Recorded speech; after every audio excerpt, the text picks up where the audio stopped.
ഇവിടെ മുക്കുറ്റി ലേഹ്യം തയ്യാറാക്കുകയാണ്. മുക്കുറ്റി ലേഹ്യം തയ്യാറാക്കുന്നതിന് വേണ്ടിയിട്ട് നല്ലതുപോലെ കഴുകിയെടുത്ത് മിക്സിയുടെ ജാറിലിട്ട് അടിച്ചെടുക്കുക. മിക്സിയുടെ ജാറിൽ അടിച്ചതിന് ശേഷം ഒരു തേങ്ങയും എടുത്ത് അതുപോലെ 1 പാലും 2 പാലും ജ്യൂസ് അടിച്ച് വയ്ക്കുക.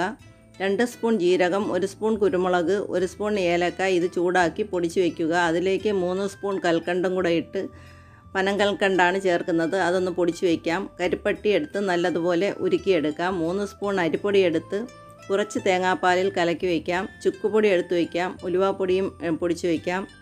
നെയ്യ് ചൂടാക്കി കരിപ്പട്ടി ഒഴിച്ച് അതിലേക്ക് 2 പാൽ ഒഴിച്ച് അതിനുശേഷം മുക്കുറ്റി ജ്യൂസും കൂടെ ഒഴിച്ച് നല്ലതുപോലെ കിണ്ടുക. അതിലേക്ക് എല്ലാ പൊടികളും ഇട്ട് കൊടുക്കാം. പിന്നെ മാവ് കുറുക്കി വെച്ചിരിക്കുന്നതും ഒഴിച്ച് ഒരു നുള്ളു ഉപ്പും കൂടെ ഒഴിച്ച് കൊടുത്ത് കുറുക്കിയെടുക്കണം.